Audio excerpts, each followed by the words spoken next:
መሰንበቻን ኤፍኤም አዲስ 97.1 ላይ ያደመጣችሁ ነው። አብራችሁን ስላላችሁ እናመሰግናለን። በተለያዩ ጉዳዮች ነው ቆይታ እያደረግን የምንገኘው። የወጣቱ ድምፃዊ የመድረክ ስራ ዳግም አድናቆት አግኝቷል። ከዚህ ቀደም የግል የሙዚቃ ኮንሰርቱን መነሻ አድርጎ የለቀቀው ቪዲዮ እንዲሁ መነጋገሪያ ነበር። አሁን ደግሞ በቅርብ መዲናችን አዲስ አበባ ላይ የተዘጋጀው የአዲስ ጃዝ ፌስቲቫል ላይ ተሳትፎ እንግዲህ እዛ ፌስቲቫል ላይ የሰራቸው የሙዚቃ ስራዎቹ የበለጠ ተወዳጅ እንዲሆን አድርጎታል። ዘሩባቤል ሞላ እንግዲህ ወደ 30 ደቂቃ አካባቢ የፈጀ ምስሉን ካጋራ በኋላ ብዙዎች ሲቀባበሉት ነበርና ስለዚህ ስራው እንድናወራው አጠር ያለ ቆይታ ለማድረግ አግኝተነዋል። ሰላም ዘሩ፣ እንደምን አለ? ሰላም ሶል፣ እንዴት ናችሁ? አለን ይመስገን። እንዴት ነህ አንተ? እግዚአብሔር ይመስገን በጣም ደህና ነኝ። እኔ ሁሉ መልካም ነው። እኛ በጣም ደህና ነን። የመድረክ ስራ መነጋገሪያ ሆነና ደግመን ተገናኘን። ከድባቡ ብጀምር ደስ ይለኛል። በመድረኩ ላይ ያሳየኸው ጉልበት ወይ ኢነርጂ ተላላፊ ነበር። ታዳሚውም ከመጀመሪያ እስከ መጨረሻ አብሮ ሲዘል ሲጨፍር ታይቷል እና ይህን ያህል ግዙፍና ደማቅ ህዝብ ፊት ቆመ ስትዘፍን እንደው በውስጥ የሚፈጠረው ስሜት ምን ይመስላል? በጣም ደስ የሚል ህዝብ ነበረ። በጣም ደስ የሚሉ አድናቂዎች ነበሩ እና የእውነትም ኦርጋኒክ የሆነ ነገር ነበር የሚያሳዩን። እኛም እንደዛው ያው እርስ በርስ እየተመጋገብን አይደለ፣ ከመድረክ ወደ ህዝብ፣ ከህዝብ ወደ መድረክ እንደዛ እያለን ማለት ነው እና በጣም ደስ ይል ነበረ። ሶል በጣም ደስ ይል ነበር። ስለ ታዳሚው ባነሳ ደስ ይለኛል። እያየሁት ነበር ቪዲዮን እና በመካከል ሙዚቃውን አቁመ ታዳሚውን በሶስት ከፍለ ሁላ በየተራ ያዘፈንክበት እንዲሁም ደግሞ የስልካቸውን መብራት ወይ ፍላሽ ላይት አብርተው አብረው የዘመሩበት ቅጽበት እጅግ ውብ ነበር እና ህዝቡን በዚህ ልክ የመቆጣጠር የሙዚቃ አካል የማድረግ ሚስጥር ምንድን ነው? ያው አንደኛው መዝናናት አይደለም የመጣ ነው። ሁላችንም ኢንተርቴይን ለማድረግ አንተ ብቻ ዘፍነ አይቶ የሚሄድ ህዝብ ወይም ትውልድ አይደለም። እንዳየኸው ፋንም አይደሉም ብዙዎች የኔዎች ማለት እንደዚህ ዝም ብለው አይተው የሚሄዱ አይነት ፋኖች አይደሉም የኔ ፋኖች እና አብረው እንደዚህ ከአንተ ጋር እየዘፈኑ ቃላቶቹም ዜማውንም እንቅስቃሴውንም እያሮጉ ያሉ ፋኖች ናቸው እና በጣም ተወዳጅ ፋኖች። ሰው እንደዛ ባታረግ ግድ ይላል ብዬ አስባለሁ። እያየሁኝ ነበር አስተያየቶችና ቪዲዮ ስር ከሚሰጡ አስተያየቶች መካከል ብዙዎቹ የዘሩባቤል ላይቭ ያጫወት ከስቱዲዮ ስራዎች ይበልጥ ህያው እና ስሜት የሚነኩ ናቸው ይላሉ። እና አንተ ራስህ መድረክ ላይ ስትሆን ከስቱዲዮ በተለየ ምን አይነት የሙዚቃ ነጻነት ይሰማሃል? ያው ላይቭ እኮ የመሆኑ ትልቁ ጥቅም ከምትወዳቸው ጋራ ፊት ለፊት እየተያየ ትክክለኛ ባንድ ቆሞ አንተ ቆመ እንደገና ኦዲየንሶች ቆመው ፊት ለፊት እንደዚህ እያደረግ የሚሰጥህ እድል ነው፣ መድረክ ነው እና ልክ ነው። ህይወት ትዘራበታል፣ ህይወትም አለው እየተያየህ የምታደርገው ነገር ነው እና ለዛም ነው ያው ላይቭ ሲባል እጅግ በጣም ያማረም የሚመጣው። የባንዱ መናበብ እጅግ ግሩም ነበረ። ዘመናዊን የትንፋሽ መሳሪያዎችን እነ ሳክስፎን፣ ትራምፔት ከባህል መሳሪያዎች ደግሞ ማሲንቆ ጋር ዋህዳችሁ የተጫወታችሁበት የጃዝ ፊውዥን እንግዲህ ቅንብሩ እንዴት ነበረ?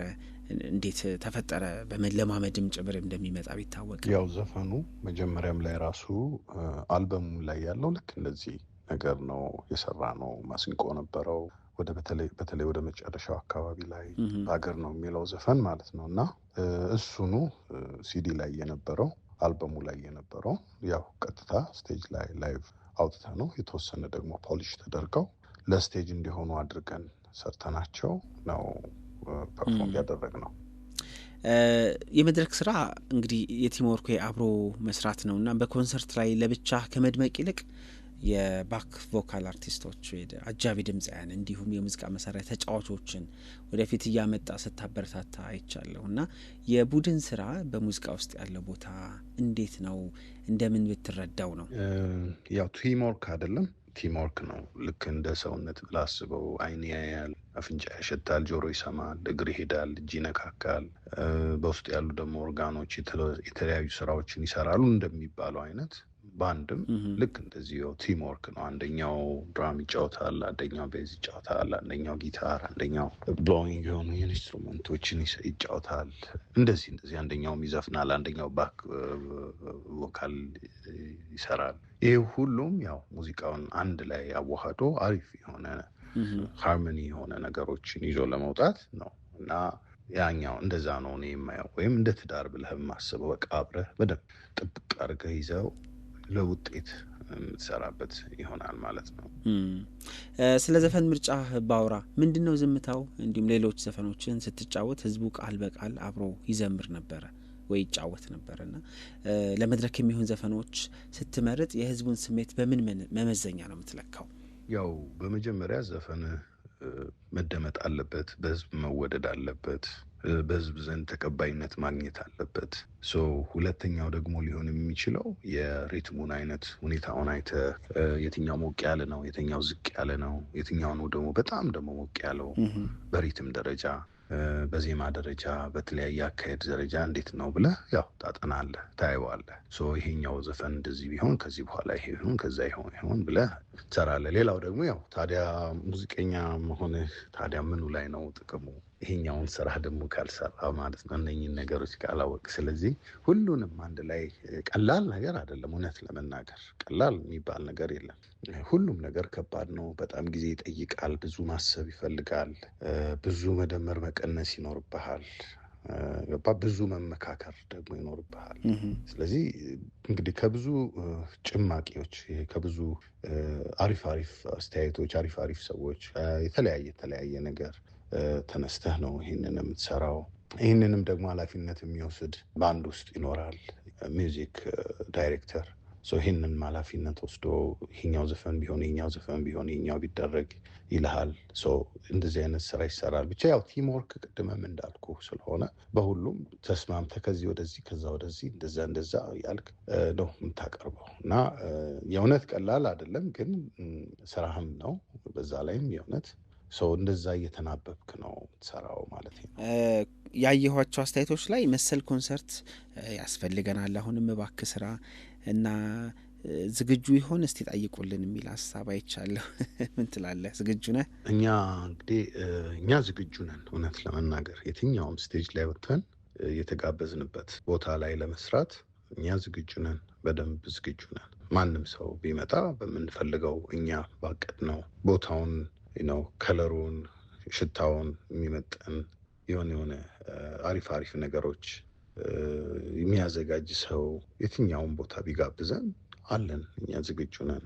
ትልቅ መድረክ፣ መካከለኛ የሚባል የትኛውን ቦታ ላይ እየገባን እንሰራለን። ስለዚህ እንደ አዘጋጆቹ ወይም እንደ አቅራቢዎቹ ወይም እንደ ጋባዦቹ ይወሰናል ማለት ነው። ለመጥፋትም ለመገኘት ያው ሁሉንም ስራ መጣ ብለህ አትሰራው። ገብተዋል። ምንድን ነው እንደሚባለው የታየ ፍሬ ሁሉ እየተቀጠፈ አይበላም፣ የሚገድልም ፍሬ ያለ እንደሚባለው አይነት ማለት ነው። እና ሁሉም ስቴጅ ላይ ስለቀረበል ሁሉም ስቴጅ ላይ ትወጣለህ ማለት አይደለም። የስቴጁ ዓላማም በጣም ወሳኝነት አለው። የዝግጅቱ ዓላማ ከአንተ አመለካከት ጋራ፣ ከምትዘፍነው ዘፈን ቃላቶች ጋራ፣ ከፈጠርካቸው ኦዲየንስ ክብር የሚመጥን ነው ወይ አይመጥንም ወይ፣ የሚወዱህን ሰዎች ፋኖችህን የሚመጥን ቦታ ነው ወይ አይደለም ብለህ በጣም ማሰብ ይኖርብሃል። ገባህ? ብዙ ኃላፊነት አለብህ እና ያ ከኛ ሳይሆን ከሚያዘጋጀው ሰው መቼም ቢመጣ እኛ ፈቃደኞች ነን አለን ለማለት ነው። በስልተ ምት ደረጃ እንደው ምን አይነት ሙዚቃዎችን ለመጫወት ታስባለህ? የተለያዩ የሙዚቃ ድምጾችና ምቶች፣ ቃናዎች ስላሉ ገና እንደውም ብዙ ነው የምንደርሰው ብዬ ነው ማምነው። ገና አልወጡም። በባለሙያም ደረጃ ገና ብዙ የሚወጡ ነገሮች አሉ ብዬ አምናለሁ እና በጣም ደስ የሚል እኮ ዜማዎች ነው ያሉን። የኛ ኢትዮጵያውያን ዜማዎች፣ የኢትዮጵያውያን ቅኝቶች በጣም አሪፍ ናቸው እና የእውነት ገና አሁንም ከወጣው እጥፍ በላይ ትልቅ ቦታ ላይ ይወጣል፣ ይሰማል። አሁንም እየተሰማ ነው። በእርግጥ ከዚህም በላይ ደግሞ ይደመጣል ብዬ ነው እኔ የማምነው። ዘሩባቤል እንግዲህ አልበምህ ወደ 4 ዓመት በላይ ሆኖታል። ነሐሴ ነበር የወጣው፣ በጣም ቆይቷል እና የተዘጋጀ ነው ሁለተኛ አልበምህ? አልበም እውነት ለመናገር ያው እየሰራን ነው። ያረፍንበት ቀን የለም። በየጊዜው እየታገልን ነው። ግን እውነት የምነግርህ በጣም ከባድ ኃላፊነት ነው። በቃ አልበም ደርሷልና ወይም ዘፈን መጥቶልኛልና በቃ አሁን ይውጣ ብለህ ዝም ብለህ የምትለቀው ነገር አይደለም። እንዳልኩ ቅድም የሚወዱህ የሚያደንቁህ የሚከተሉ ሰዎች የእውነት የሚመጥን ነገር እጄ ላይ ይዣለሁ ወይ ብለህ ማሰብ ይኖርብሃል። ብዙ ኃላፊነት አለብህ። አልበም ለማውጣት ስትዘጋጅ ወይም ደግሞ በቃ አልበም ብለህ ስታስብ ህዝቡ ኦልሬዲ አምኖሃል እና ኃላፊነት ሰጥቶሃል። አንተ በምትሰራው ነገር በጣም ደስተኛ እንደሆነ ነግሮሃል እና የሚሰጥህ ጥሩ ደስ የሚል ነገር ቢኖርም ለእኔ በጣም ከባድ ኃላፊነት ነው እና የህሊና ሰው ነኝ ማለት በቃ የራሱ ጉዳይ የምል ሰው አይደለሁም። በጣም ነው የምጨነቀው። እውነት ብነግርህ ላይመስል ይችላል። አጠገቤ ያሉት በጣም ብዙዎቹ ያውቃሉና ስለዚህ አልበም ደርሷል ልል እችላለሁኝ። ግን ነገ ደግሞ ሲነጋ ደግሞ ይሄ ነገር ብለህ ደግሞ የምትጠራጠራቸው ወይ ደግሞ ወደኋላ ያዝ አድርገህ እስቲ ያልበሰለው ነገር ምንድን ነው ብለህ ወደኋላ መለስ ትላለህ እና እንደዚህ ያልን በመሀልም ደግሞ የተለያዩ ነገሮችም እየተፈጠሩ የስቴጅ ነገሮችም ደግሞ ከስቱዲዮ ወጥተህም ወደ ስቴጅም እየወጣህ እየገባህ እንደዚህ ሲሆን ያው ያዝ ወደኋላ መደረግ አይቀርም የእውነት እና ሌላው ደግሞ ወቅት የሚባል ነገር አለ። ትክክለኛን ነገር ይዘህ ትክክለኛ ባልሆነ ሰዓት ብትለቀው በዜሮ እንደማባዛት ነው ብዬ ነው እኔ የማምነው። ትክክለኛ ሰዓቷንም ማወቅ ይጠበቅብሃል ብዬ አምናለሁ እና ብቻ ኃላፊነቱ ከባድ ነው። እንደዚህ ብዬ ብዘጋው ነው የሚሻለው የእውነት። በጣም ጥሩ። እጅግ እናመሰግናለን ለሰጠህን ጊዜና ሀሳብ ዘሩባቤል። መልካሙ ሁሉ እንዲገጥምህ እመኛለሁ። ሶልዬ ቴንኪዩ። እውነት እኔም ከልብ አመሰግናለሁ። እኔም በሰንበቻ አድማጮች እንደገናም ደግሞ በኤፍኤም 97.1 አድማጮችን ሁሉንም ከልብ በአጠቃላይ ስለ ኢትዮጵያም ሕዝብ ሁሉንም ከልብ አመሰግናለሁ ስለጠየቀኝ። አንተም ይህንን እድል ስላመቻቸልኝ ከልብ ነው አመሰግነው። እንግዲህ መልካም ጊዜ መልካም ቀን ይሁን ብዬ እመኛለሁ። አመሰግናለሁ ሶል። መልካም ጊዜ ይሆንላችሁ። እሺ፣ በሰንበቻ ከዚህ የመድረክ ስራ አንዱን ጋብዟችሁ ይመለሳል። አብራችሁኑ ነው